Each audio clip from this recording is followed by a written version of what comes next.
Hello and welcome to episode 4 of your magical power packed podlets.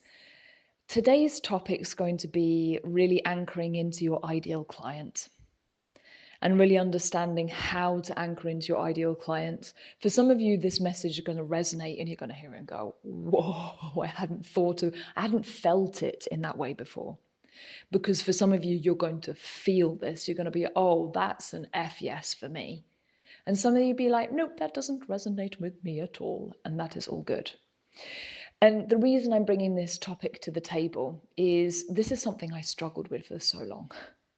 I struggled with for so long being able to really anchor into who's my ideal client. How do I speak to them? How do I market to them? How do I brand? How do I create an offer for them? And so I really want to help you speed up the process with this. And it's because it was a topic that came up. It's come up multiple times, in fact, for the students in the school. And today we had a business coaching session. And in the coaching sessions, we often do hot seat coaching where the clients will bring, or the students will bring their business to the table. And they'll say, this is what's going on well and why. And we'll anchor in what's helping things to go well and what's led up to that so as to be able to reproduce it. And then we'll also anchor in, so what are you finding challenging? And let's shift that. And one of the pieces was ideal client.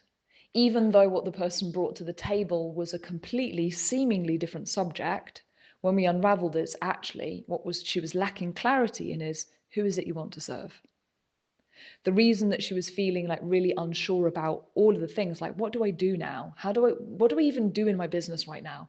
And like complete feeling of, I don't even know what to do. And I feel as though I'm throwing spaghetti against a wall and seeing what's going to stick.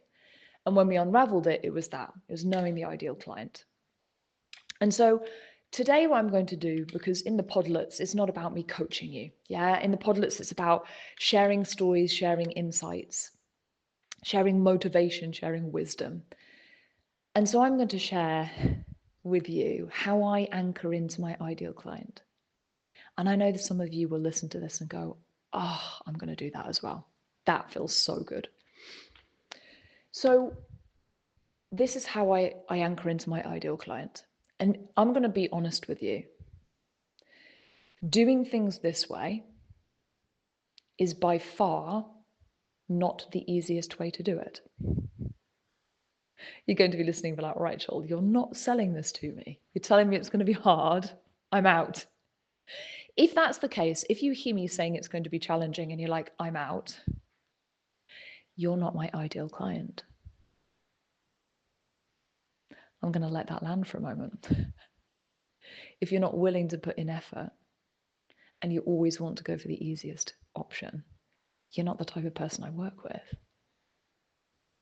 I work with people who want the option that's going to uplift them and make a real difference, and they're willing to put in the effort.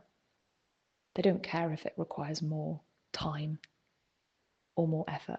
They want that because they want to do the most awesome things possible with their lives, and they want to feel awesome doing it. So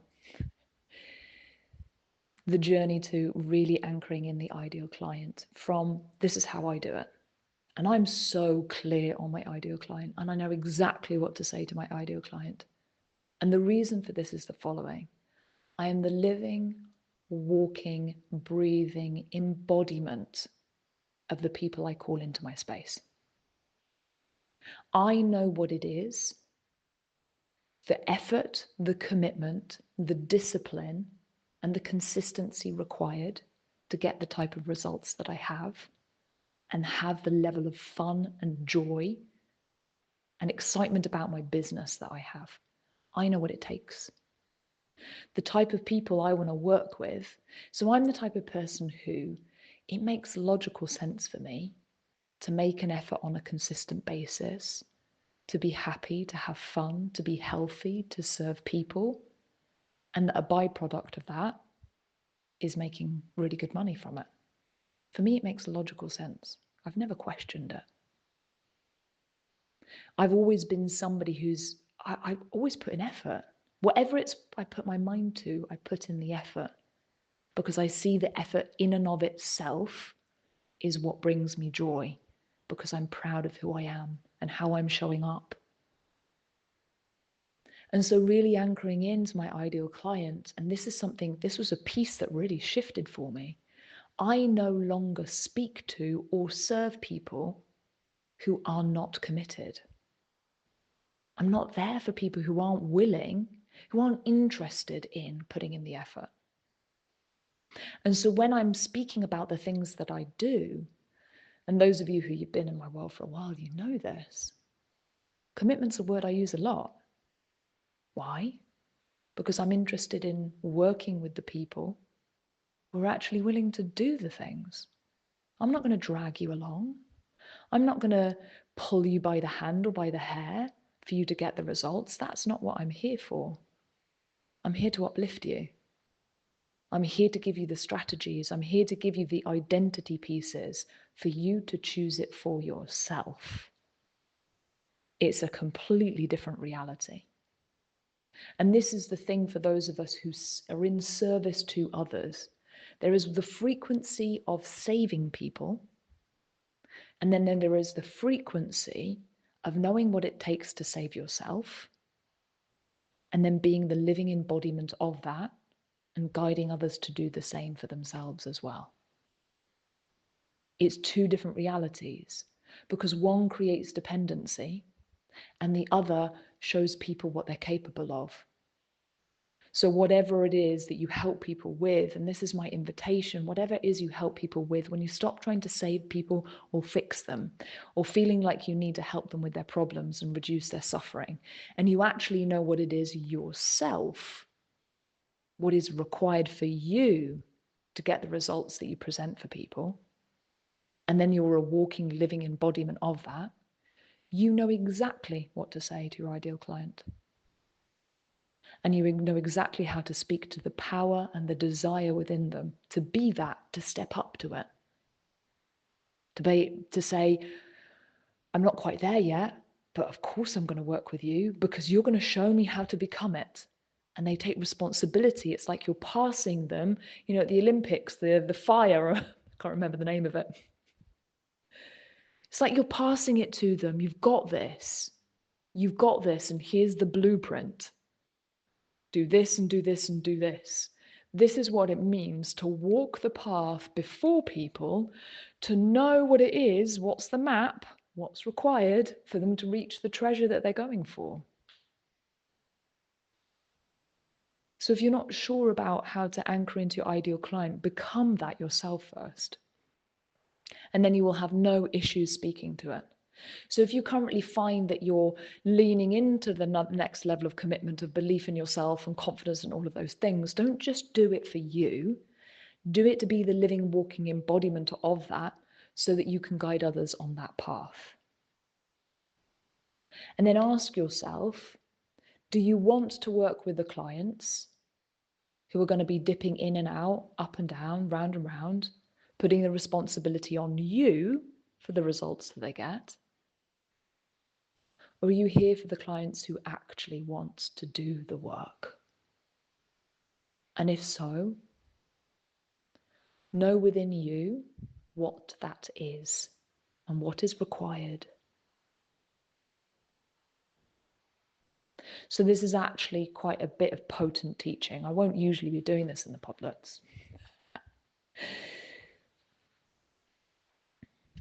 I really would love for you to anchor into that.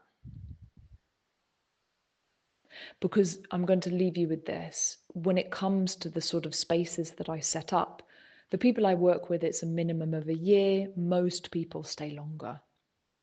Because the women that I'm here for are the ones that want to commit and be held to that standard of integrity, of recommitting non-circumstantially. Because on our journey of healing, self-leadership, business growth, income growth, so increasing your wealth, holding of space, if that's what you do, on our journey of all of that, there's going to be many times when you feel overwhelmed, lots of obstacles, you start to doubt, you want to run away. I mean, it happens. You know that. You've been on the path long enough. You know. There are times that we want to lean in, And we feel as though, yes, I've got this, we're motivated, and there are times we don't. And there's a difference in frequency in those of you who say, I'm here for it no matter what. Whether I feel like it or not, I'm present. Whether I'm doing the things or not, I'm choosing to be the woman who's focusing long term on what she's creating and experiencing over my lifetime. So, what is it you choose with the business and the life that you're creating? Are you just focusing on what you've got now and what you create now and next week and this month? Or are you actually here for the long run? Do you actually want to build a legacy? Something that when you leave your physical body has a ripple effect that you may never get to experience, has a ripple effect on the people left behind, a positive one. Are you here to build your own empire? Something solid with strong foundations? Are you here to build generational wealth? Are you here to build actual wealth? The type of wealth that means you can step back, lie down on the grass with your hands behind your head and watch the butterflies flying by and know that you are sorted for the rest of your life and all of your loved ones as well. Because if you're here for that, you can't just focus on today and tomorrow. You've got to think bigger. You've got to take a deep breath and stop worrying about what's right in front of you and decide who it is you're choosing to become, and in leaning into that continual expansion to become her, to become her, and to become her. You will only create results if you're focusing on today and tomorrow. What am I making this month? How many sales am I closing this month? How much am I growing now? You will just create within the cycle of smallness of the now. Expand beyond that and acknowledge what you can create over a longer period of time and anchor into that. There's been a lot of potency in this audio, in this podlet. I'd love to hear your thoughts, what's come through for you. Drop them in the comments below. And I will see you in the next round.